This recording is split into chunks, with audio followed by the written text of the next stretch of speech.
Hello everyone, अभी एक update है और अपडेट वैकेंसी के रिगार्डिंग है और ये वैकेंसी आपका बिहार में निकला हुआ है। और बिहार में आपको कहाँ पे निकला हुआ है? तो ये बिहार में आपका एसआई का पद है और ये बिहार पुलिस अवर सेवा आयोग द्वारा वैकेंसी आउट है। तो इसी वैकेंसी के बारे में सब कुछ डिटेल में पता करेंगे इस वीडियो में।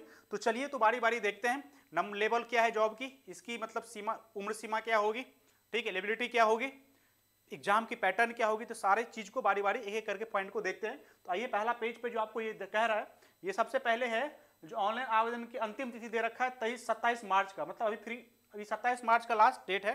पर शुरू कहाँ है वो देखते हैं, नीचे होगा कुछ। हाँ, प्रक्रिया दिनांक स्टार्टिंग होगा आपको 27 फरवरी से, मतलब एक महीना की टाइम दे रखा है। और यहाँ पे आपका जो वेतनमान होगा, ये आपका लेवल 6 का जॉब है। मतलब क्या, इसका बेसिक कितना होना चाहिए? इसका बेसिक यदि लेवल 6 है भाई साहब, तो इसका बेसिक होगा 35,400। क्या होगा? 35,400 इसकी बेसिक होगी, ठीक है। इसी के बेसिस पे आपका बनेगा। रिक्ति नंबर और वैकेंसी के बाद जब कर ले तो इसमें 28 वैकेंसी है। तो आइए और देखते हैं, जो जो इंपॉर्टेंट बात है सारा देखेंगे। पूरा पीडीएफ पढ़ने की जरूरत नहीं है, जो इंपॉर्टेंट है उसको हम आपको हाईलाइट कर देंगे। डन है। यहाँ पे और क्या है, कुछ ऐसा है? हाँ, वहाँ पे स्टार्टिंग का बता दिया मैंने, 27 फरवरी से ऑनलाइन फिल होगा। अभी स्टार्ट नहीं हुआ, 27 फरवरी से इसका फॉर्म फिलअप शुरू होगा। डन है। इस पेज में कुछ और खास नहीं है। नाम बता दिया मैंने, नाम पोस्ट का जो होगा सब इंस्पेक्टर प्रोहिबिटेशन होगा, ठीक है, अवर निरीक्षक मद्य निषेध। अब आइए, इस पे कुछ दे रखा है। हाँ, इस पे आपको दे रखा है, क्या दे रखा है देखिए। आवेदन के लिए प्राप्तता मतलब एलिजिबिलिटी क्या होनी चाहिए? भारतीय नागरिक इंडियन होना अनिवार्य है, पुरुष और महिला आवेदन कर सकता है, ठीक। और क्या भाई साहब? और सबसे पहले तो आप थोड़ा जूम हो जाओ। हाँ, अभ्यर्थी की शैक्षणिक योग्यता जो आपका काउंट होगा, ये काउंट होगा आपका 1/8/2024 से। 1/8/2024 से मतलब रेकनिंग होगी इसकी काउंटिंग। और उम्र सीमा की रेकनिंग वही 1/8/24 से, मतलब आपकी सर्टिफिकेट और एज कहां से काउंट होगी? 1/8/2024 से। बात समझ में आया? हाँ या ना बताइए। अभ्यर्थी को उम्र यही मैट्रिक अथवा समकक्ष प्रमाण पत्र चाहिए उनको। चलिए, अब उम्र सीमा की जब बात करेंगे तो न्यूनतम आपको 20 वर्ष चाहिए और मैक्सिमम कितना चाहिए? 37 वर्ष की चाहिए, ठीक है। और जो आपको मिल रहा है मतलब रिजर्वेशन, वो आपको एज पर रूल मिलेगा। और यहाँ पे महिला के लिए कितना? 20 से 40 और पुरुष अनरिजर्व का बात कर रहा हूं मैं, जनरल की बात कर रहा हूं, 20 से 37 और 20 से 40। पुरुष के लिए 20 से 37 और महिला के लिए 20 से 40, ठीक है। अब देखिए और कुछ है इस पेज में? नहीं, इस पेज में इतना था। अब देखते हैं नेक्स्ट में क्या है। अब देखिए नेक्स्ट में इसका क्या है, और इसमें कुछ कुछ चाहिए होता है ये। और जो ये क्या दे रखा है, ये आपका सारे मतलब वर्ग के लिए जो है एज रिलैक्सेशन वो आपको मिलेगा, उसमें कोई इशू ही नहीं है। अभ्यर्थी के लिए शारीरिक मापदंड क्या क्या है देखिए। यहाँ पे बहुत सारे होते हैं। यहाँ पे हाइट की भी चर्चा होगी, क्योंकि ये क्या है, एसआई की पोस्ट है, तो ऑब्वियस बात है हाइट देखा जाएगा। तो यहाँ पे देखते हैं, यहाँ पे ऊंचाई सीना और वजन के लिए कई इकाई दे ऊंचाई का देखते हैं। समान वर्ग का है पुरुष के लिए, उसका न्यूनतम कितना? 165 सेंटीमीटर चाहिए। और अत्यंत पिछड़ा वर्ग के लिए पुरुष के लिए न्यूनतम 160 सेंटीमीटर चाहिए। अनुसूचित जाति अनुसूचित जनजाति पुरुष के लिए न्यूनतम 160 सेंटीमीटर ये भी चाहिए।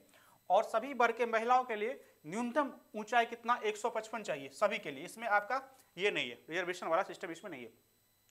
सीना पुरुष के लिए देखिए, यहाँ पे अनारक्षित समान वर्ग के लिए पिछड़े एवं अत्यंत पिछड़े वर्ग के लिए पुरुष के लिए सर्व वर्ग के लिए है। यहाँ पे बिना फुलाए कितने हैं? 81 सेंटीमीटर न्यूनतम।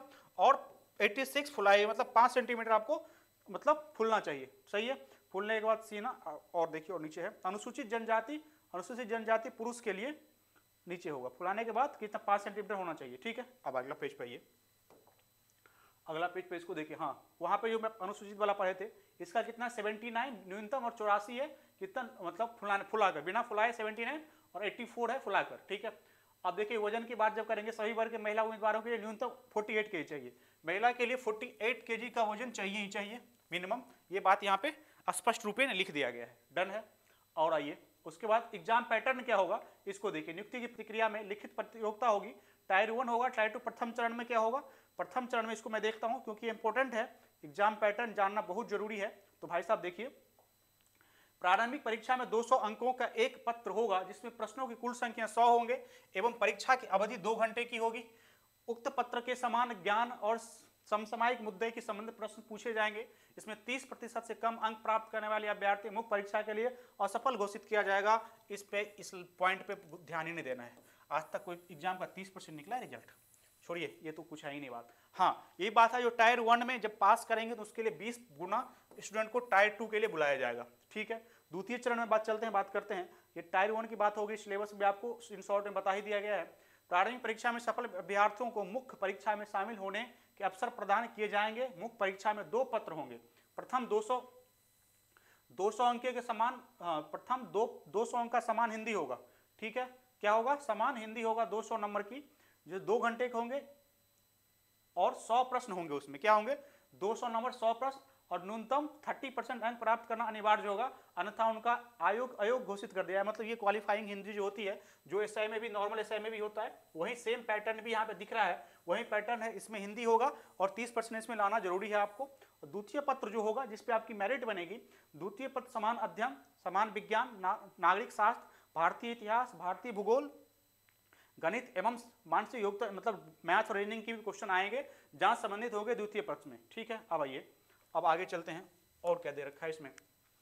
हाँ, इसमें भी क्या होगा? 200 नंबर के होंगे और यहाँ पे 100 क्वेश्चन होंगे और 2 घंटे की होगी। ठीक है, यहाँ पे नेगेटिव है 0.2 मतलब क्या हो गया आपका? देख लो आप, यहाँ पे 1/1/5 होगा नेगेटिव, 1/5 नेगेटिव हो गई।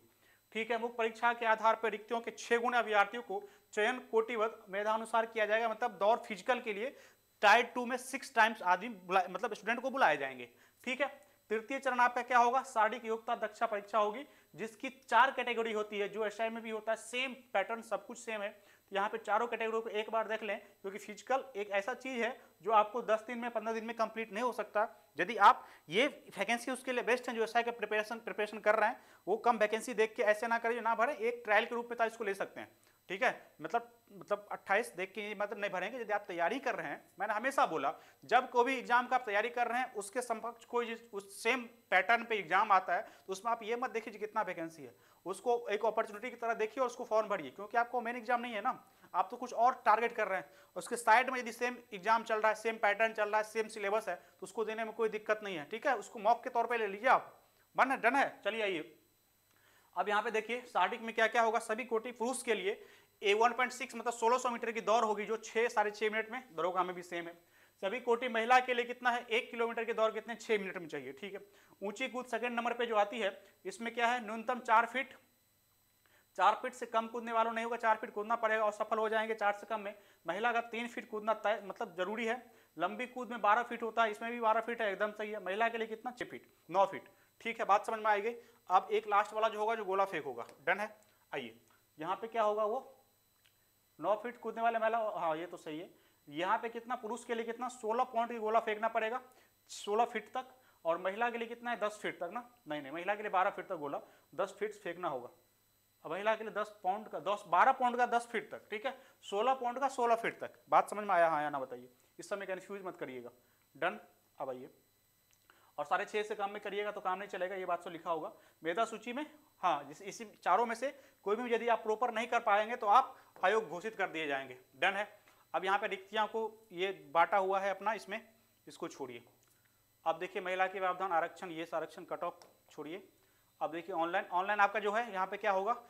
bp.sc.bihar.gov इस पे जाके भर सकते हैं। उसके बाद मेडिकल होगा, ये देख लीजिए। पात्रता का दाम कितना भाई साहब? ये फी देख लीजिए एक बार, ये देख लीजिए, ये कितना? 700 रुपया का है, 700 रुपया का है। और 700 रुपया, और तथा बिहार राज्य के मूल निवासी अनुसूचित जाति, अनुसूचित जनजाति वर्ग के पुरुष, राज्य के मूल निवासी सभी वर्ग कोटे के महिला अभ्यर्थियों का 400 रुपया। ठीक है, अब देखिए अब कैसे होगा? 700 और 400 हो गई। अब ऐसा कुछ इसमें नहीं है, रुपये कार्ड जो भी कार्ड हो में मिलेगा। और कुछ इंपॉर्टेंट इसमें है? नहीं। और कुछ इंपॉर्टेंट है इसमें? ऑनलाइन पत्र ना? नहीं। फोटो हस्ताक्षर जो नॉर्मल होता है वही होगा। ठीक है, जेपीजी फॉर्मेट होनी चाहिए। और क्या है? 15 से 25 के बीच में होनी चाहिए। और रद्दीकरण के लिए आप समझ ही रहे हैं, कुछ गड़बड़ नहीं करेंगे आप, डबल फॉर्म ना भरने की कोशिश करेंगे। एक बार रजिस्ट्रेशन हो गई तो हो गई। चलिए, यही था। तो ये सारा बात मैंने बता दिया। और यदि कोई प्रॉब्लम है आपको तो आप कमेंट करिए, मैं रिप्लाई करने की कोशिश करूँगा। ठीक है, अभी के लिए इतना ही। Thank you very much.